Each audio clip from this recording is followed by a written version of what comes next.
Hi.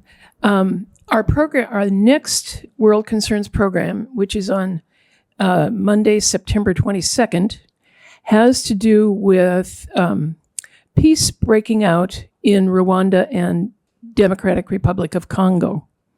We will have speakers. We'll have a background explainer, and then we'll have speakers discussing the recently signed peace treaty between Rwanda and Democratic Republic of Congo, and efforts now to repatriate refugees and provide services for people in that area. Congressman Smith arranged for an organization that assists him with policy.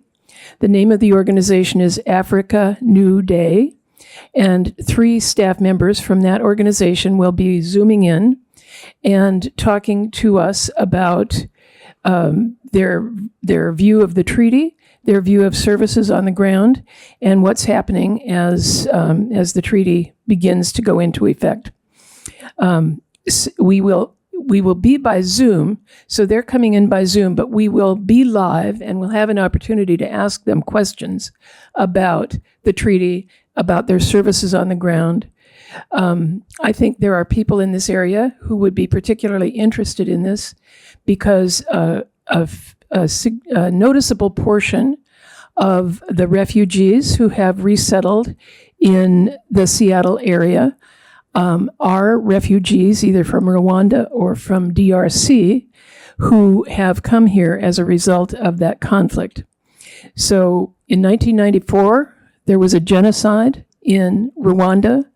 It's the same people, the same problems, and there is really a possible treaty that's actually going to hold in this area. So we may hope that there's a little bright spot in the world foreign policy. And we're going to talk about it on September 22nd. Okay. Thank you for the bright spot. Hello. I'm welcoming today Lillian McCabe, who is from the University of Washington, the Department of Middle Eastern Studies. And she recently completed her PhD at Yale University in Islamic Studies. This is already fascinating, isn't it? And she has various different interests. I'm going to list them because you're going to be very interested. Can you hear me all right? Yeah. Her interests include Islamic occult sciences. We talked about that at lunch. Islamic philosophy, Islamic studies, religion, science and technology, and sexuality. Presumably Islamic sexuality? Okay. She teaches courses on Islamic history and thought in the Department of Middle Eastern Studies, and her current research focuses on the history of magic in Islamic society. Her dissertation included sections on planetary invocation, and if you don't know what that is, you can ask her later, talismans and spells. That's pretty cool, isn't it? When she's not working, you can find her reading novels or exploring Seattle's many independent bookstores. Please welcome Lillian McCabe. Thank you. Hello, all. Thank you so much for having me here today, and thank you, Susan, for that introduction. Closer to the mic. Okay. Yes, please let me know throughout the talk if you need me to speak louder. Thank you. Thank you again for that introduction. I am Lillian McCabe, teaching in the Department of Middle Eastern Languages and Cultures at the UW. I recently finished my PhD at Yale, and I just moved here this past January. And as Susan says, my research does focus on the history of magic in Islamic societies, and I work primarily with Arabic and Persian language sources in my own research. Today, I'll be talking with you about Islam in West Africa and looking at Islam through the lens of global history. Something I tell my students a lot is You could certainly tell a story about the history of Islam in West Africa without talking about magic, but that just wouldn't be me.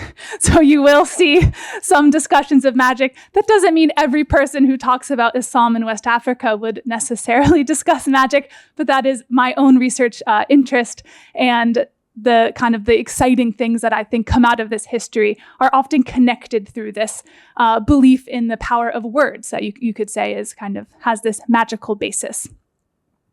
So I think it's important to think and talk about Islam as a global religion.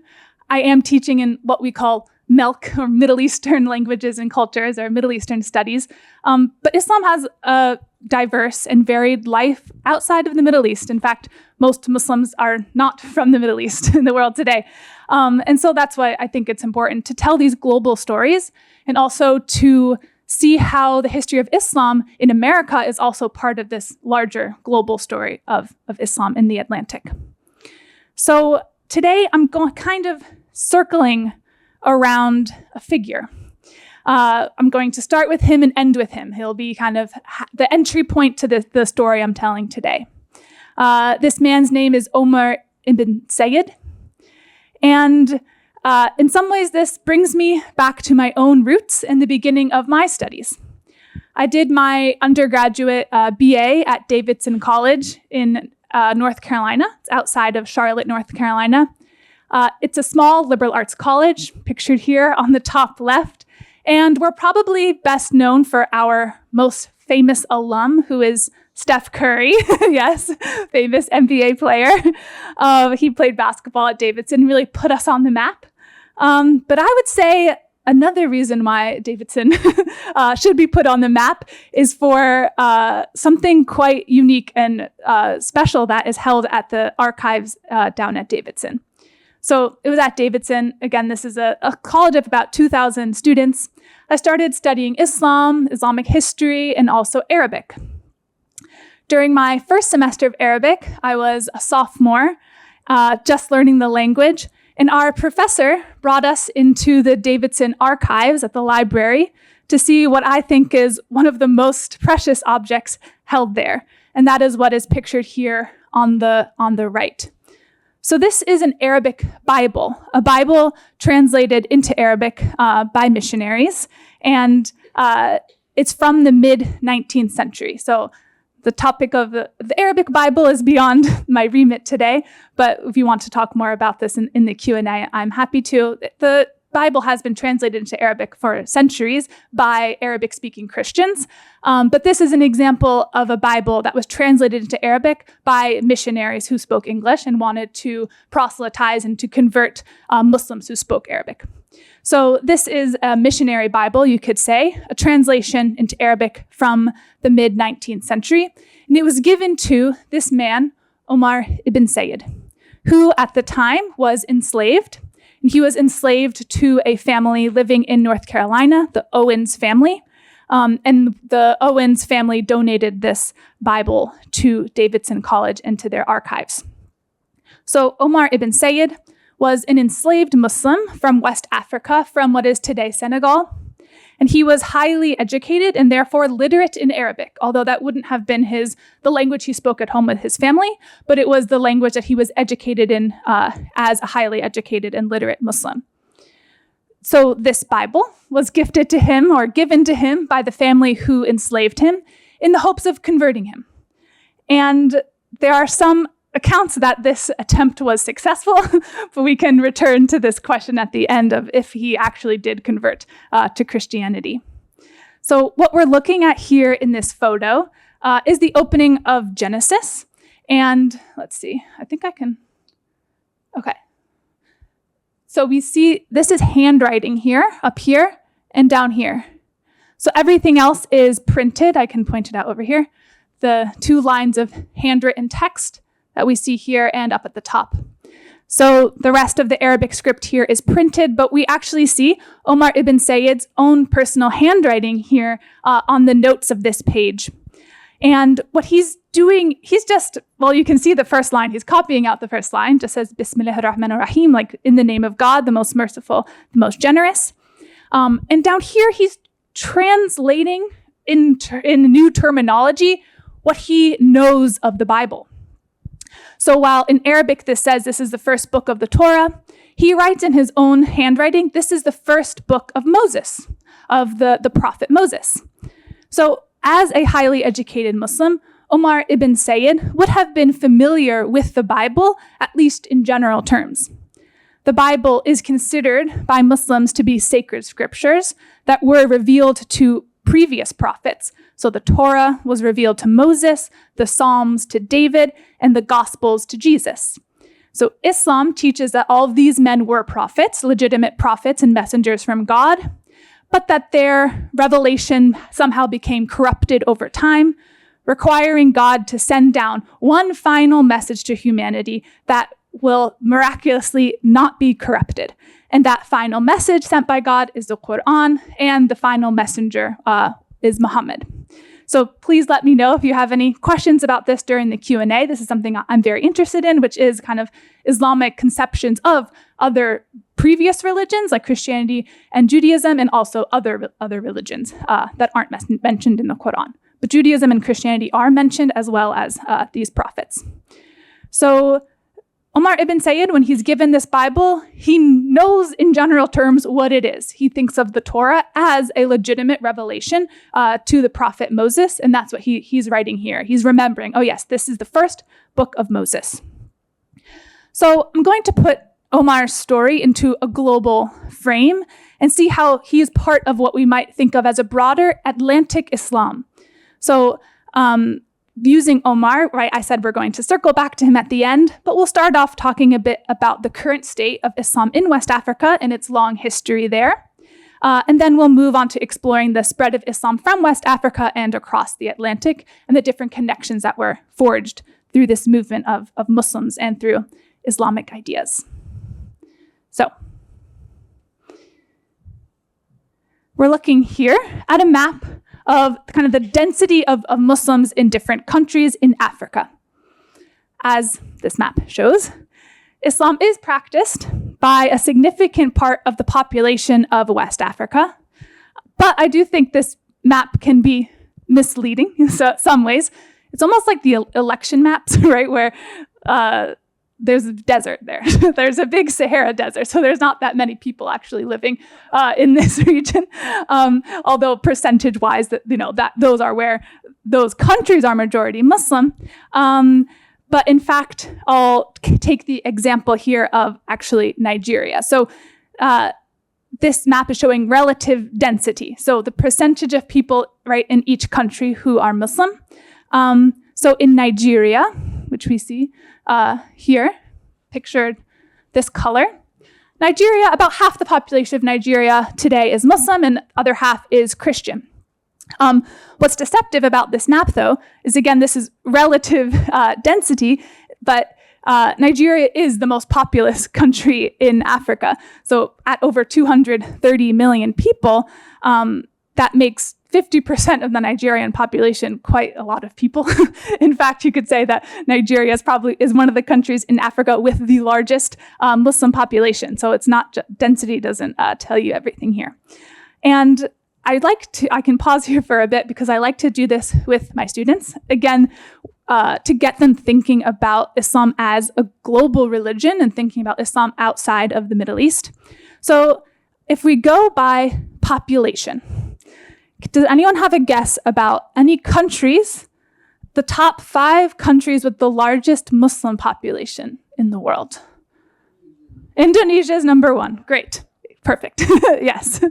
Any other guesses for another country in the top 5?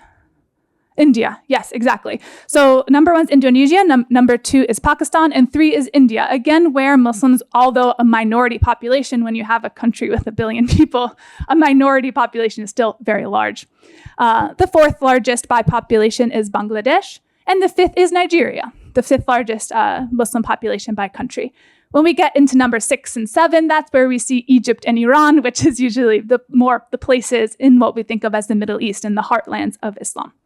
But I just like to, emphasize, of course, that Islam is a global religion and that majority of Muslims in the world today are not Arab and don't speak Arabic as their native language. So the phrase Islam, and when we talk about West Africa, we're mainly talking about these countries pictured here in color, especially the coastal countries are kind of the heartland of Islam in West Africa. So the phrase Islam in West Africa often conjures images of some of these most iconic and distinctive mosques in the region. Especially here on the top left, we have the Great Mosque of Djenné. This is in the present day, the contemporary country of Mali. And it's the largest mud-built structure in the world, mud brick sculpture or structure. And there are many kind of legends about how old this is. Some people believe that the first mosque was built on this spot in Mali in the 13th century, so going back about 800 years. On the bottom here, we're seeing the bottom left is the Grand Mosque in Burkina Faso, and next to it is a mosque in Timbuktu. And then up on the top is an adobe mosque in contemporary Ghana. So these are kind of the iconic mosques, I would say, of West Africa because they are very distinctive and they're showing kind of local traditions of architecture, and they're different from mosques that you see in other parts of the world. That's true, but I think because they're mud brick. Yes. But yeah, these are like this older tradition of architecture, but to emphasize, of course, West Africa is still modern. They're living in the modern world with us too. And there are some very kind of more modern mosque architecture that you find today. On the left is the Nigerian National Mosque. In the middle is in Ghana, the Ghanaian National Mosque, which is very Ottoman in its architecture. It looks like a mosque that you might see in Turkey. And here on the right is something very fascinating. So this is the Great Mosque of Porto Novo in Benin. And people would call this an Afro-Brazilian mosque because it looks an awful lot like the churches that the Portuguese built in Brazil. But this shows the Atlantic as a network of exchange, where also Africans are being very much influenced by contact with Europe and with the New World, not only through the trafficking of people that we'll talk about, where Africans were traded across the ocean, but these ideas were also coming back into African architecture, which is depicted here in this Afro-Brazilian mosque that really looks a lot like a Brazilian church, you could say. So I'm going to just pause on Senegal. Oh, yes, go ahead. Question. That church, Basilica of Santa Sofia, Yes. that was not built as a mosque. Right, exactly. Became a mosque. Yeah, I will. So what Elsie is saying is that I compared this to an Ottoman mosque. However, the form of an Ottoman mosque does come from the Eastern Christian model of a church. That's why this looks a lot like the Hagia Sophia or the Hagia Sophia, which was a Byzantine mosque built then in the city of Constantinople, which was built as a church and converted into a mosque. So yes, absolutely, Ottoman mosque architecture is modeled off of Eastern Roman churches. What becomes distinctive about the Ottoman mosque are the use of 4 minarets. So you see these 4 towers. That becomes distinctive and spreads across kind of the Ottoman lands into North Africa and beyond. So yes, even deeper history than Ottoman. This ultimately looks a lot like a church too. So you could say two of these buildings look a lot like historic churches. So we'll pause on Senegal for a moment because we're using kind of Omar ibn Said as this figure, as a representative of Atlantic Islam. He's from what is now the country of Senegal. So in Senegal, the overwhelming majority of the population, at about 97%, are Muslim. And today, Senegalese Islam is mostly expressed through Sufism, with almost all Senegalese Muslims belonging to a Sufi brotherhood. So I can also answer more questions about Sufism in the Q&A, but I can say a few words about that now. So Sufism is often called the mystical expression of Islam, At lunch today, we were talking about Rumi. Rumi is probably one of the most famous kind of representatives of this mystical branch of Islam, this mystical expression.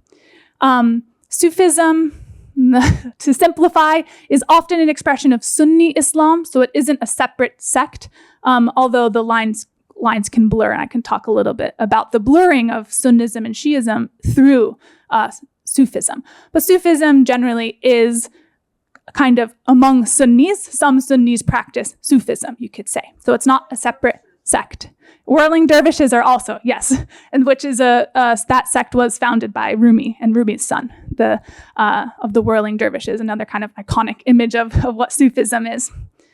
So Sufis, when we call Sufism mysticism, that is naturally an act of comparison, because people are comparing what you find in Sufism with other expressions in different religious traditions like Christianity and Judaism. So Sufis, kind of at the most basic, something that they share is that they seek to transcend the obligations of religion and to involve themselves in additional forms of worship.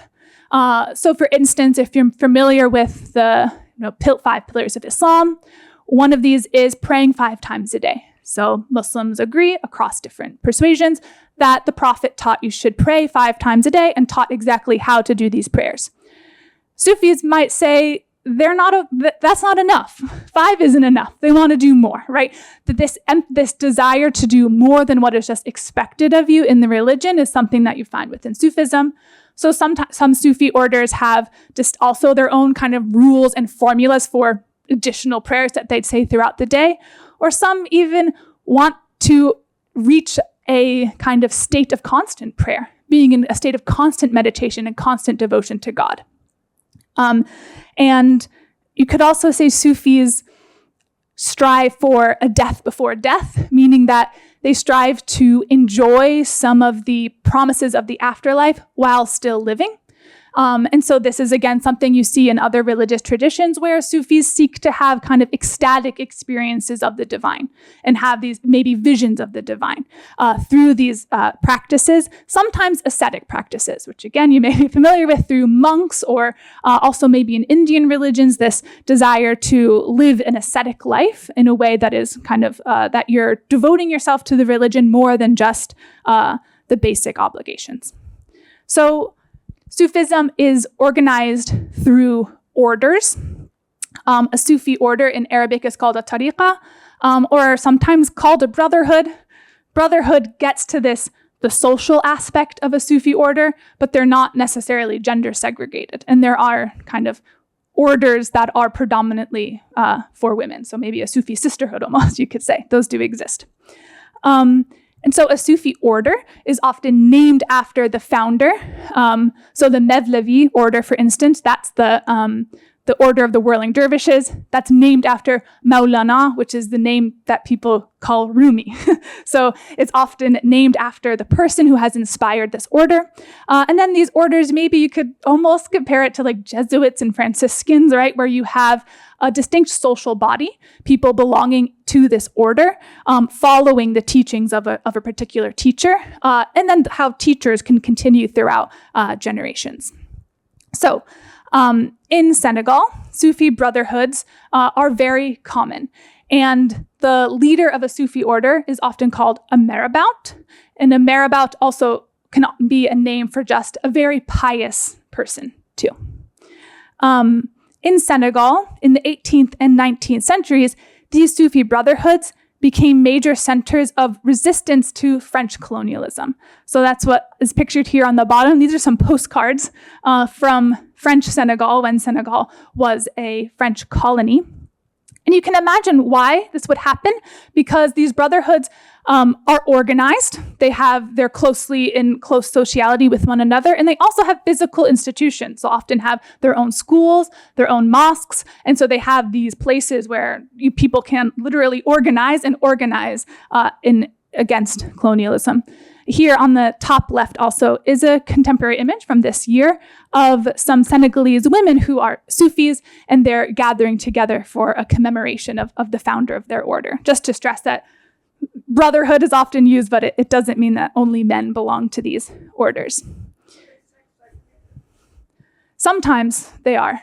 Yeah, we see all women here. Yes, like in prayer sessions, they may be. Yeah. But that's not always the case. So in Senegal, one of the most famous of these Sufi and anti-colonial leaders was named Sheikh Ahmadou Bamba, and he's the founder of a brotherhood called the Muridiya Brotherhood. So Ahmadou Bamba, he died in 1927. He's a quite contemporary figure, at least for me, because I study medieval history, pretty contemporary. And he has widespread followers throughout the country, but he has the kind of capital of his movement is in Touba, which is pictured here, east of the capital of Senegal, which is in Dakar, on the west coast of the country. And in Touba is this mosque that is pictured on the bottom right. This is one of the largest mosques in Africa, and it is a site of an annual pilgrimage. So his followers also come to gather together at Touba once a year. In these past years, it has attracted as many as 3 million people who go to visit this mosque, and it's also the place where the sheikh is buried himself. So Ahmadou Bamba's grave is also there. So he's remembered for his pacifist struggles against French colonialism. The French at one point kicked him out of the country. He was in exile because of his activities, and he really encouraged his followers to engage in a spiritual struggle rather than an armed struggle against colonialism. And he's remembered today also in the US. So here on the top right is a picture of his followers celebrating Bamba Day in New York City, in Harlem. So this is a parade for Sheikh Ahmadou Bamba, showing these continuing connections between Senegal and America here in a contemporary immigrant community in Harlem, in New York.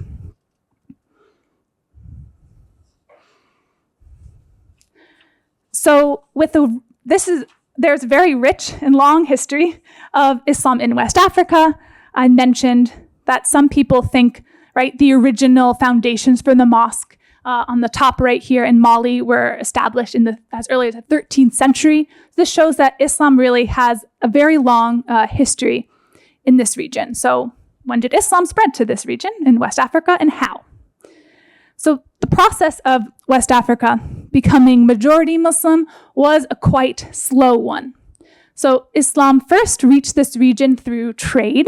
So in the early period of the Arab Islamic conquests, Muslim armies quickly conquered North Africa from the Byzantines at the time, and especially did so by converting the indigenous people there, often called in English the Berbers, but today more people usually refer to them as the Amazigh, meaning these are the indigenous people of North Africa who were organized in tribes at this time, which is very kind of the story of how Islam spread in Arabia, which is that when the leader of a tribe converts or accepts Islam, then the whole tribe kind of follows. So this is a very effective way to gain many followers, is through this tribal structure.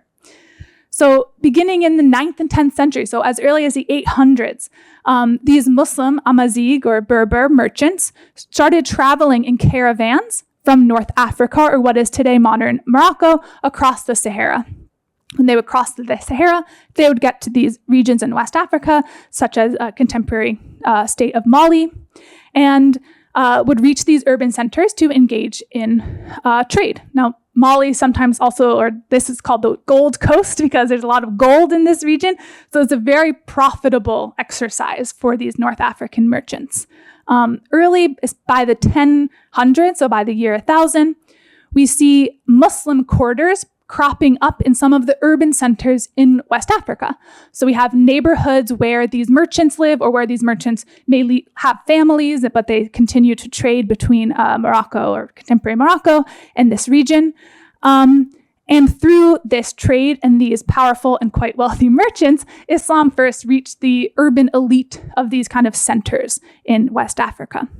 So we can imagine, and this is also kind of the story of how Islam spread in general, is that the urban kind of centers and political elites kind of embracing Islam earlier on, but it taking centuries for actually like the rural population of these regions to embrace Islam. So scholars estimate that it's not really until the 1600s that rural West Africa had converted in large numbers to Islam. So this is a process that went on for about 600 years or more.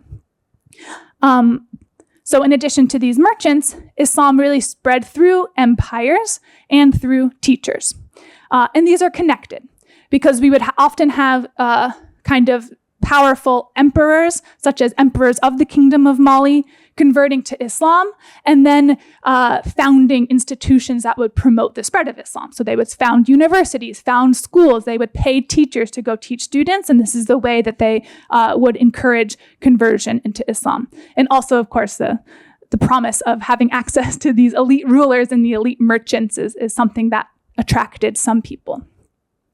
So one of many, but I would say two formative institutions of West African Islam are the Quran School and the Regional Seminary. So the Quran School is a school that children attend. These spread throughout these rural regions, so teachers would go out and establish schools where students would learn Arabic. They would learn how to read the Arabic of the Quran and also learn how to write it. And so they're throughout Islamic education, especially in this region, but also everywhere, is this strong emphasis on literacy, on learning how to read Arabic and learning how to write it. And these teachers themselves also embodied kind of Islam for these students, that people called these teachers the living Qur'ans, the one who teach by doing, teach by acting.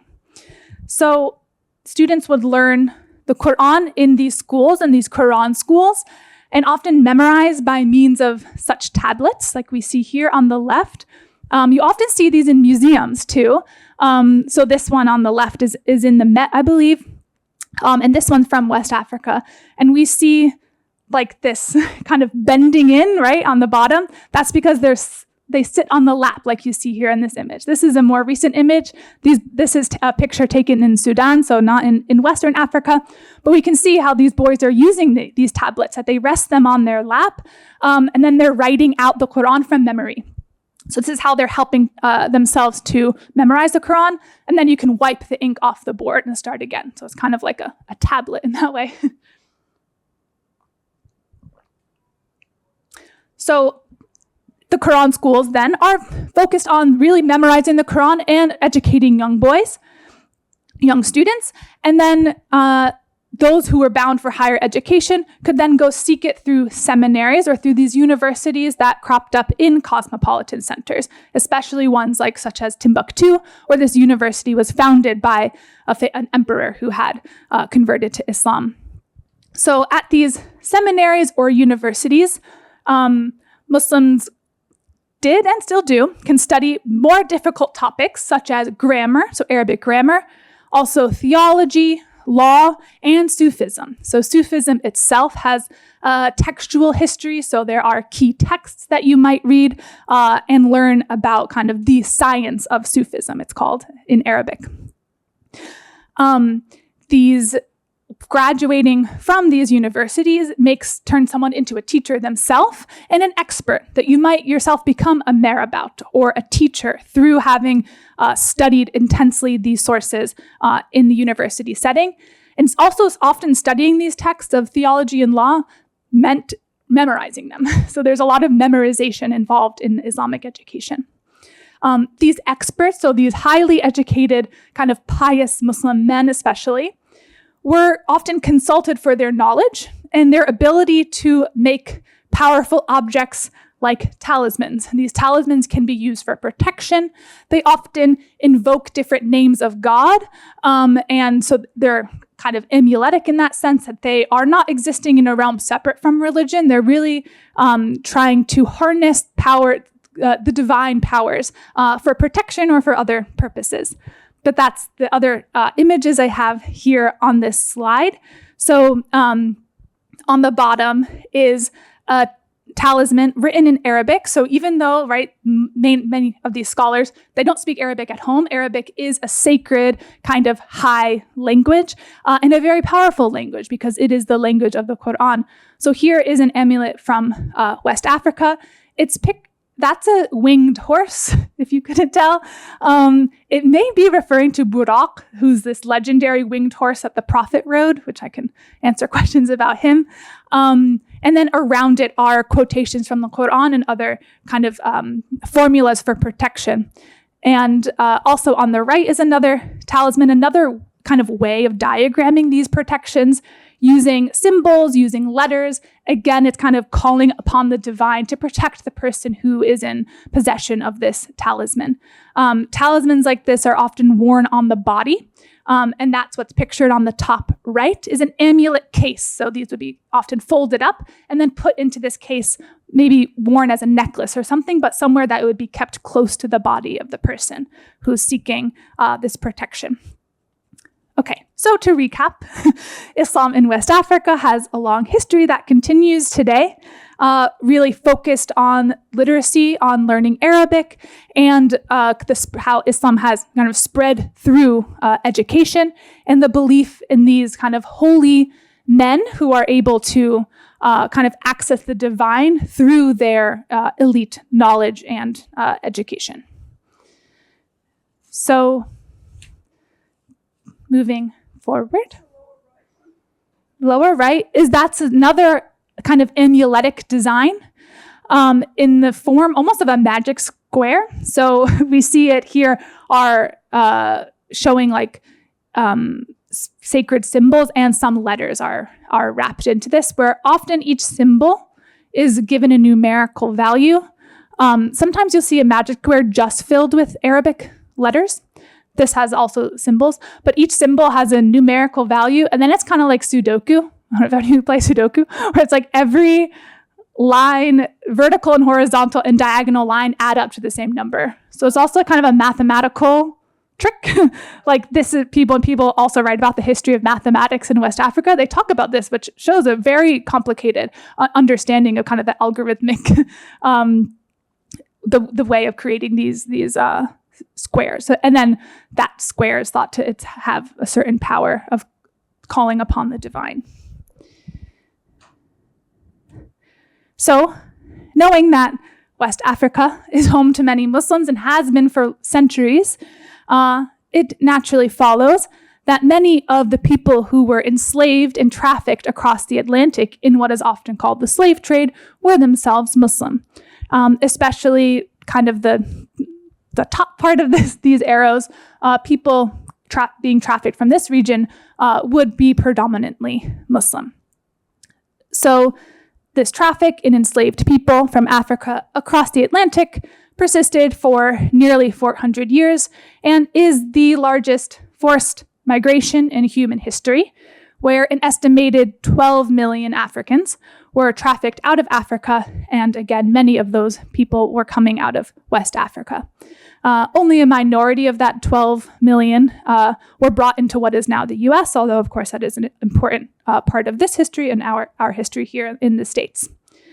So kind of the nature of the violence of slavery means that it's hard to know things. It can be hard to quantify exactly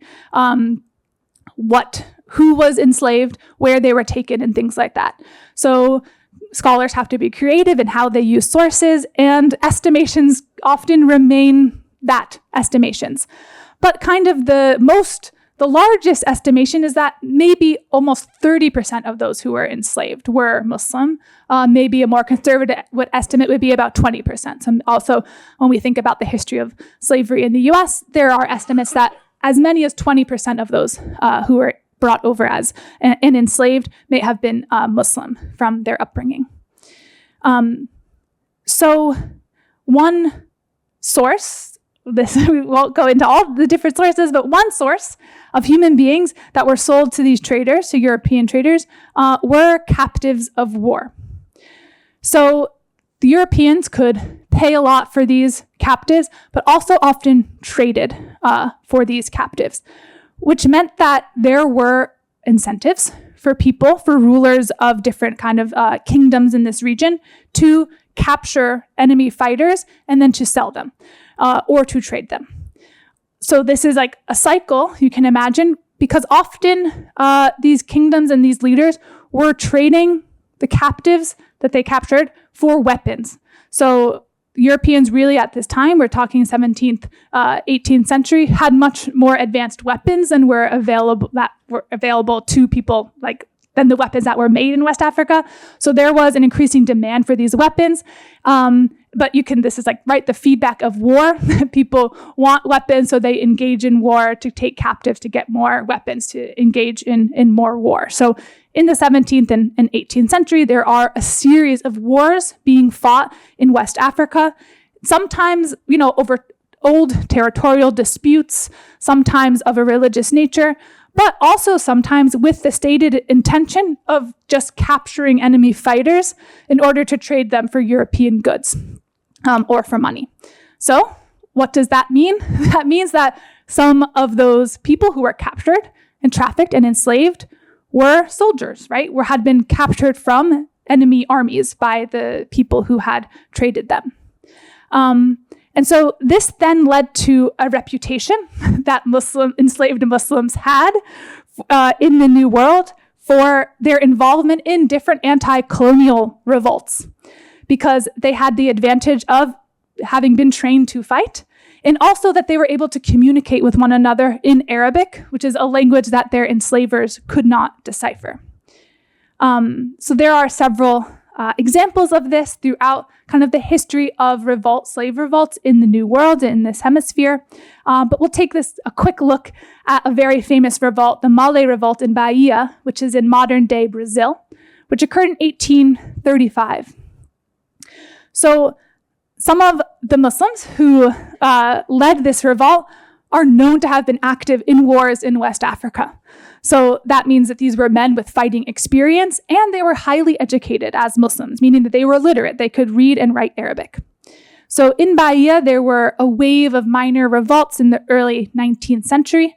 But then in 1835 is what's called the Malay or the Ramadan Revolt, where hundreds of enslaved and freed people of African descent, many of whom were Muslim, descended and assaulted the National Guard barracks, city jail, and police. They fought against them. They fought against the cavalry.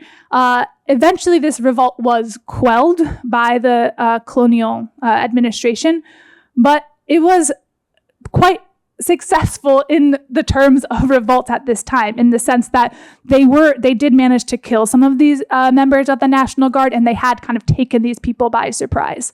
And it led to a lot of these white settlers in the region seeing kind of Islam as the threat, because they made this association between the people who had organized this revolt and their being Muslim. So when this revolt was quelled, then different people were brought before the courts, and this is kind of how historians know about who was involved in the revolt, because there are court documents that survive from the Brazilian administration. So, for instance, there's a court case against a man named Joe. He was found guilty. He's punished to 800 lashes. And how did they know, or why did they think he was involved in this revolt? Because they found talismans, Arabic talismans on his body, which they thought must indicate that he is Muslim, that he can read this, and that he was involved in this revolt. So that's what we're seeing here on the bottom, which is a talisman that was found on a person who participated in the revolts. On one hand, it's true that Muslims were involved, but also these Arabic language talismans were seen to be powerful not just by Muslims, but by other people as well. People from other religious backgrounds recognize kind of the power of words, the power of literacy, and even if they themselves were not Muslim, often would buy talismans from these kind of Muslim experts in the talismanic arts. So we do have a lot of examples of such talismans that were worn by people who thought of themselves as Christian, for instance, as something that kind of transcends religious boundaries. Okay, now we'll get to our last section of this talk about, we've made it back to Omar ibn Said, so we've completed our circle.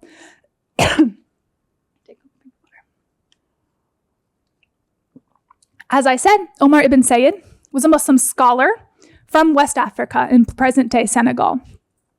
He studied Islam there for 25 years. He was proficient in Arabic, he could read it, and he could write in it. So he would also, like I talked about education in West Africa, he himself would have attended a Quran school as a child. It seems clear that he had memorized the Quran. He is what's called a hafiz, a person who has memorized the entire Quran. He then left his home village for a nearby urban center where he was educated in kind of higher learning in the higher sciences. So he became a teacher and a scholar in his own right, and he had studied and also memorized portions of legal, theological, and Sufi texts that were written in Arabic. So he was captured during a conflict at the age of 37, and he was enslaved. So he was kind of caught up in these series of wars I was talking about, where someone invaded where he was living and captured him to be sold as a prisoner of war and sold into slavery. He arrived in Charleston, South Carolina in 1808, when he was about 37 years old. This has kind of, all slavery is unfortunate, but that he also, just to say, when he arrived in 1808, this is within a year of the official banning of the slave trade in the U.S. So the slave trade was abolished before the actual institution of slavery, but he would have been one of the last kind of groups of Africans brought into the United States as a slave. So in Charleston, he says he was enslaved by a man who was incredibly cruel. So he ran away. He ran away and was ultimately arrested and brought into a jail in Fayetteville, North Carolina. And while in his jail cell, he started scribbling on the walls, and his jailers recognized that this wasn't just gibberish. He was actually writing in a foreign language, which was then identified as Arabic. So he had been writing Arabic script in his jail cell. So this information caught the interest of a man named James Owen, who would go on to be the governor of North Carolina. And the Owen family then enslaved him for the rest of his life. And it was the Owen family that procured that Arabic Bible I showed you. And that is the Bible that is held today in the Davidson College archives. So according to his enslavers, Omar converted to Christianity. And how do we know so much about this figure? Well, Omar ibn Said actually wrote his own autobiography. It's the only one of its kind, written by an enslaved person in the United States in Arabic across 15 handwritten pages.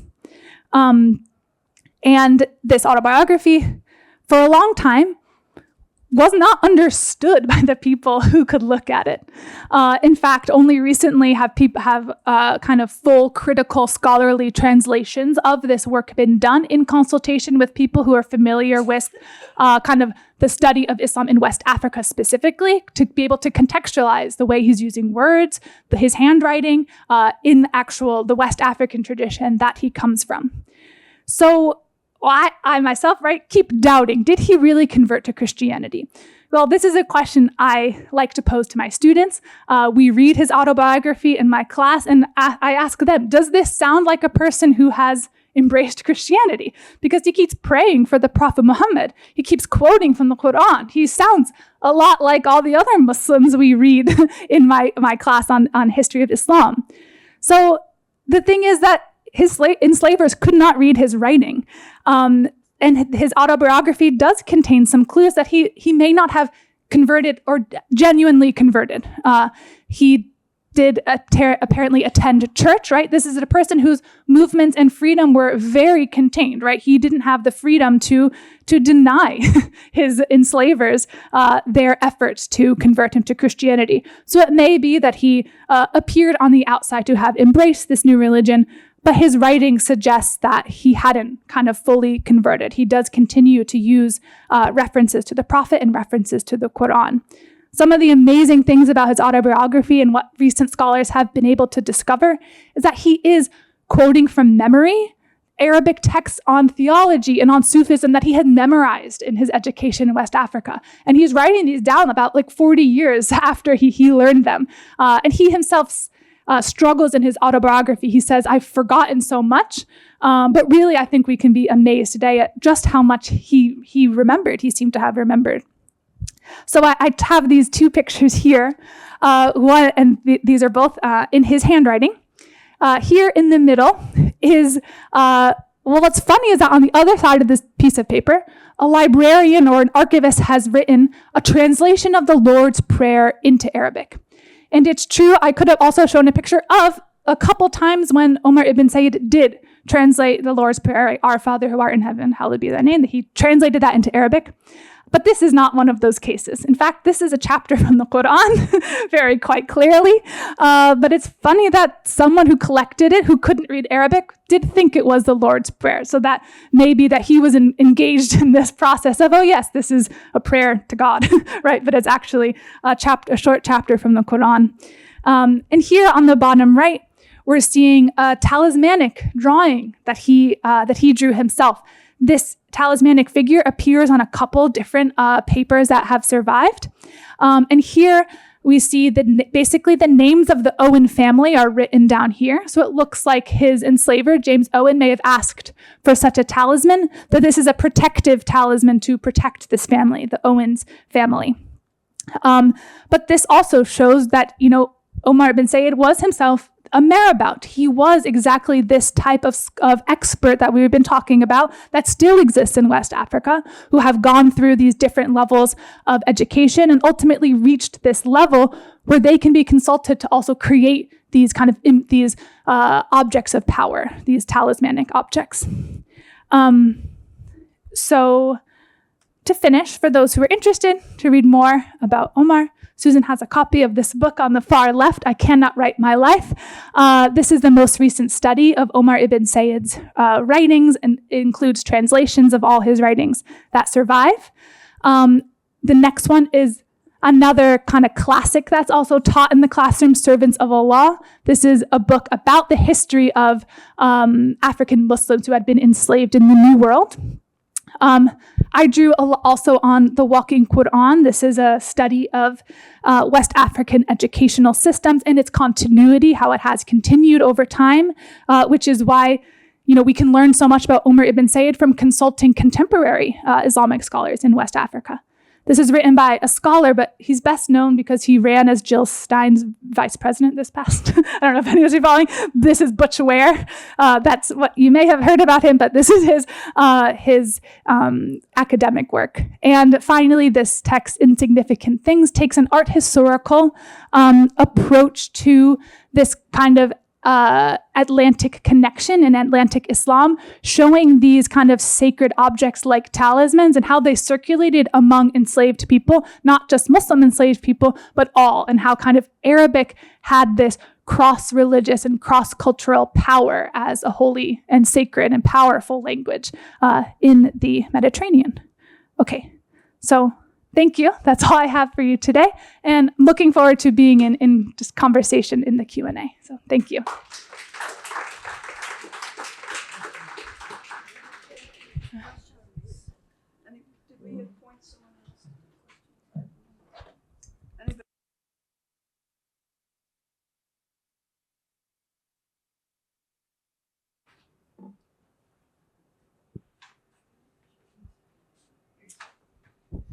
So I have something interesting here that you referred to a bit. Oh my gosh, amazing. And this is one of these.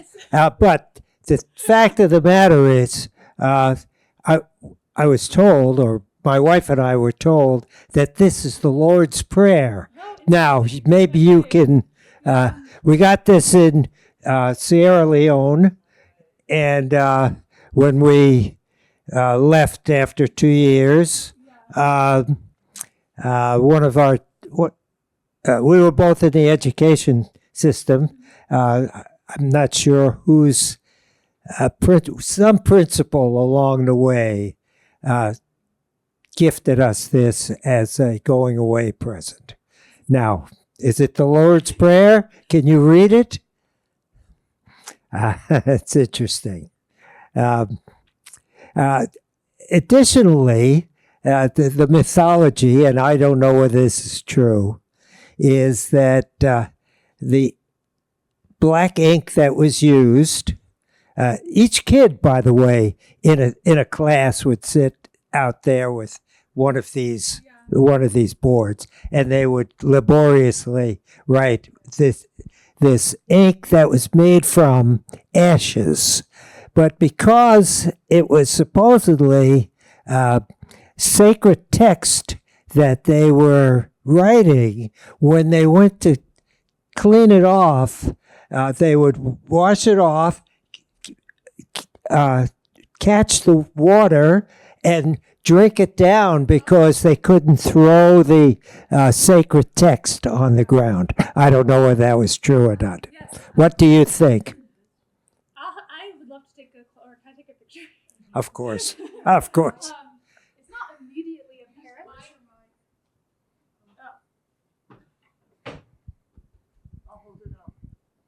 I asked to take a photo so I can revisit it because it's not immediately, doesn't immediately read as the Lord's Prayer, like the Christian Lord's Prayer, right? But it may be another prayer. Yeah, like it's not our Lord who art in heaven, hallowed be thy name, thy kingdom come, right? That Lord's Prayer. But it is like religious. I see that it's relating to, it's talking about the creation of the 7 days of the week. So I have to, it could be the opening of Genesis. Yeah. Anyway, Thank you. Yeah, it's so exciting. it's an interesting object.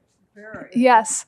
And my PhD advisor, one of the articles he's famous for is about ingesting the Quran. So exactly this. So he talks about this practice of washing the ink and ingesting the ink, but there are also other ways of the effort to ingest the Quran in different ways.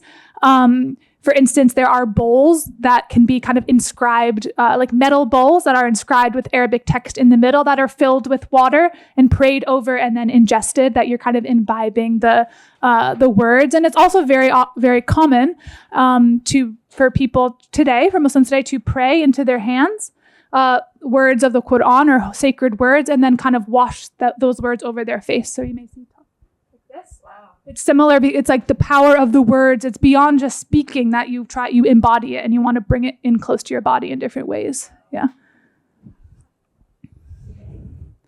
Questions? You have a question?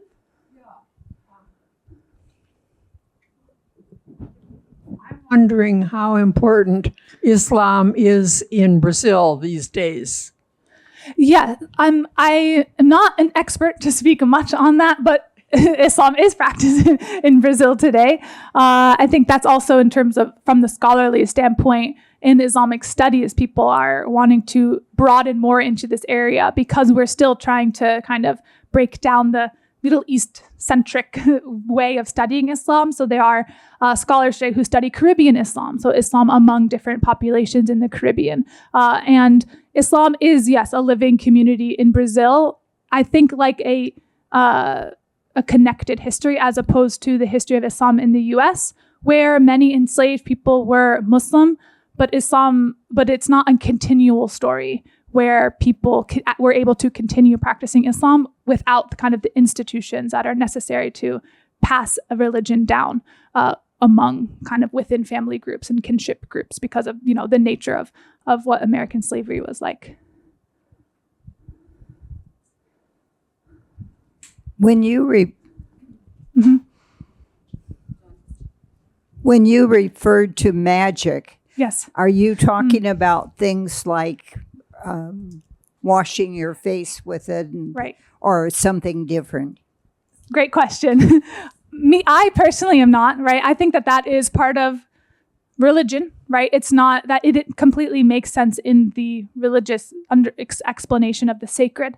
And I think in these talismans as well, I wouldn't quite say that these are separate from religion, that these are trying to harness like the power of the divine through words, through Quranic words. And so when I say the history of magic in Islam as something I study, I would say not this, right? Or this is something that's of interest to me, but it is different from other forms of magic, that more like alchemy or kind of making spells, combining like different substances to create a potion, things like that, which do exist in the history of like Islamic societies as kind of, but it's separate from those wouldn't be given a sacred or kind of divine meaning to them so much as these, which are, kind of often amulets, protective amulets, aren't quite, they're not magic because they're not existing outside or in contention with kind of the religious sphere. Yeah, that's a great question about terms, how we describe things.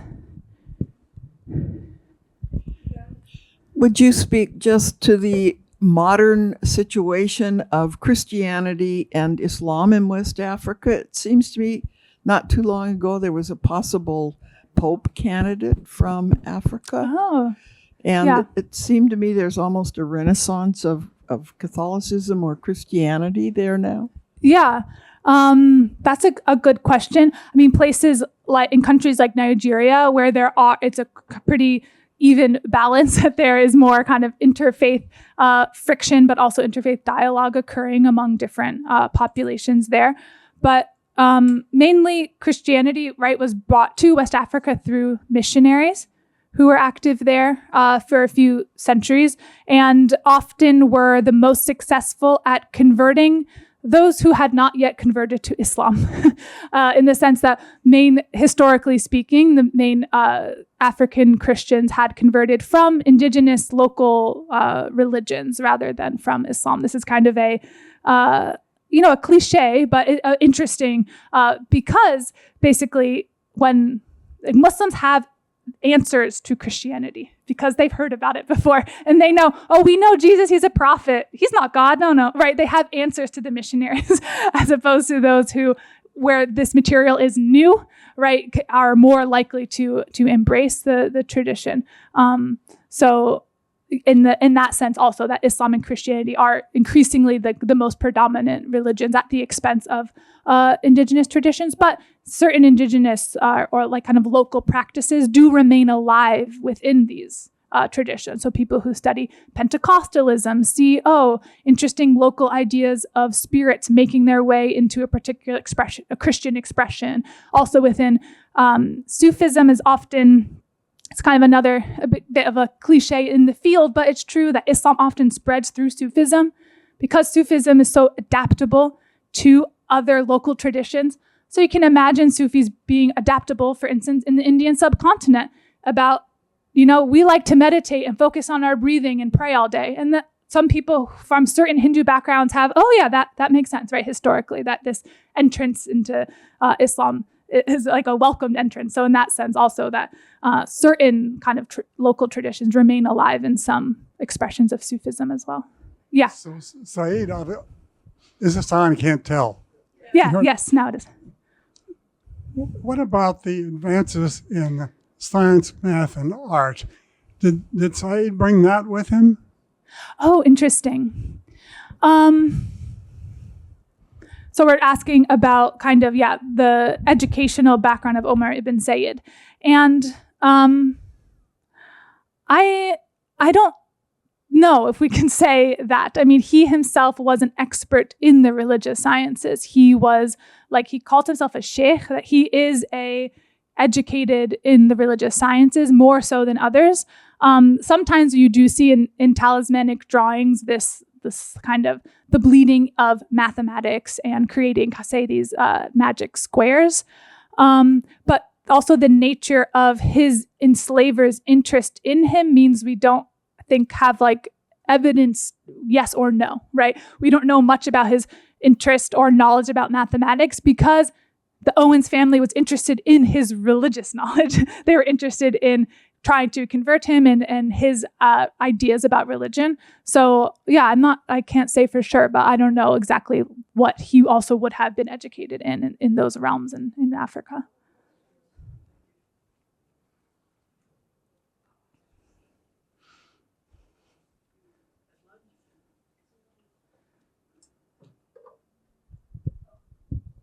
At lunch, you mentioned that the sciences essentially took a back seat in the medieval times, Middle Ages, because Europe rose. The emphasis on the sciences, the study of the sciences rose, and you had very good explanations for it. Could you talk about some more? Yeah, of course. So kind of talking about when we think about like the field or how Islam is studied by historians. One thing that the current kind of generation, or how I was trained, is trying to write back against this idea of the decline of Islamic civilization, which is kind of easy to fall into because think about the golden age of Arabic science. So there's these, all these famous scientists writing about optics, about medicine, about mechanics, engineering, astronomy. Nicholas Copernicus, for instance, clearly read Arabic astronomers that helped him kind of discover the heliocentric model of the universe. But again, he was reading a medieval Persian astronomer. So people asked this question of like kind of what went wrong, or why did Islamic civilization decline? And I think historians are trying to approach the material and say, well, what if we tried to get rid of this framework and think differently? On one hand, we see that like scientific endeavors can continue over time, continue past this golden age. But the golden age, yes, there was something happening there in the sense that in the early Abbasid period, the Islamic Empire was very centralized. The Abbasid Empire controlled the empire that stretched all the way from Morocco and then starting to get into Pakistan regions, one of the largest empires, right, to date at that time. They had so many resources, so much wealth, and they had kind of secured this large empire. And it's true that during this period of wealth and centralization, that especially political rulers and rich elites were able to patronize the sciences. And they could pay for people to write these books, to do these experiments. And so after kind of the golden age that we think of kind of ending in the 1100s at some point, scientific endeavors absolutely continue in Islamic spheres, but they require this level of centralization and patronage, basically. So we do see, there were famous scientists in the Ottoman period, but then also there are periods of war and periods of uncertainty in the Ottoman period where the sciences weren't so much patronized. And so when we think about really the idea of decline, is because something happened in Europe that made the sciences kind of accelerate there so much faster than what was happening in the, say, Middle East at the same time. And I think the answer is kind of the same answer, where you have these centralized states that are now becoming more wealthy than any other state has ever been through, right? Capitalism is here now. Colonies are here. These states are becoming wealthy through this kind of these global networks of trade, exchange, and enslavement that enabled kind of these people to amass wealth and then pay and patronize kind of the sciences and establish these foundations where science could kind of continue at a faster rate. I just read a great book about this. It's called, I think it's A Global History of Modern Science by James Pocket, for those who are interested.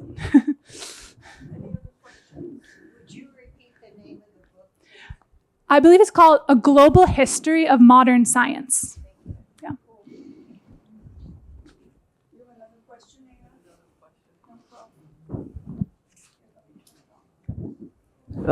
The societies in the Caribbean, the black societies, some of them still practice voodoo and these magical traditions. Are they their original African? Is this something they brought from Africa as their original religion or traditions, or does Islam have anything to do with it? Oh, I feel like I have read interesting, about kind of some syncretism between Islamic thought and voodoo.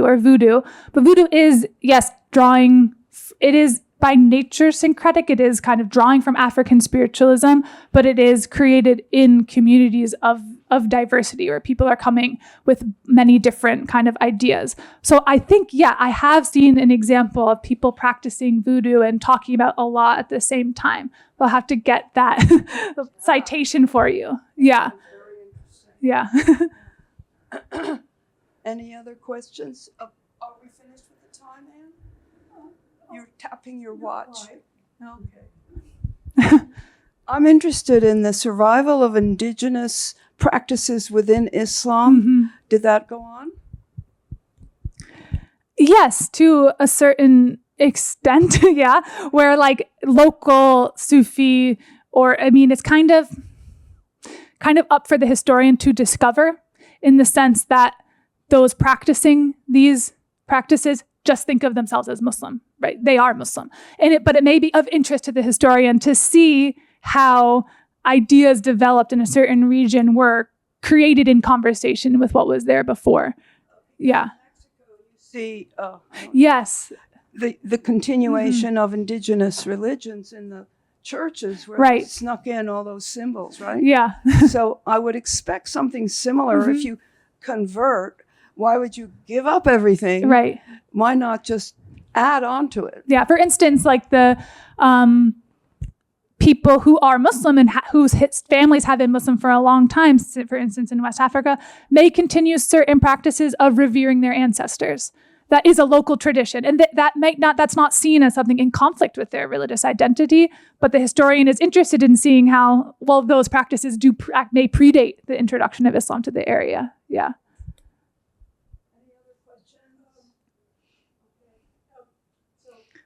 Anne, you need a mic.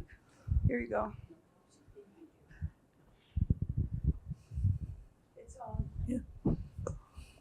Previously, when we have had a chance to discuss mutilation of women's genitalia when they're kids, that people were saying was Islam, and it is not. That was in existence long before Islam, Yeah. but it was incorporated Exactly. into certain parts of Islam where other areas did not incorporate Yeah. it. Yes, exactly. For instance, so we're talking about like female genital mutilation, but I'll give the example of when I taught the unit for my gender, sex, religion class, which I said I co-taught with a colleague, and we did a topic on circumcision and the practices of circumcision among Jews, Christians, and Muslims, and how that's changed over time and what circumcision has meant and things like that. And something my colleague, Mika Ahuvia, I love the way she taught this because she's basically also says, people circumcise or don't circumcise. Then they attach meaning to that circumcision. So for instance, for a long time, Christians didn't circumcise. Now in the United States, most Christian boys are circumcised at birth. And some parents say it's because of religion. Some people say it's because of my, family, that different meanings are attached to the practice, but it's like kind of the practice exists or it doesn't, and then you attach meaning to it. So absolutely, that's like the case with female genital cutting, which is like a variety of different practices that can be occurred upon a female baby or child's genitals, which yes, occur in Islamic societies, occur in non-Islamic societies. In Islamic societies, sometimes the meaning of that practice is described in Islamic terms. And then in non-Islamic societies, it is described or defended in non-Islamic terms. And then, of course, most Muslims do not practice this, and so do not think that it is required by their religion. Yeah, exactly.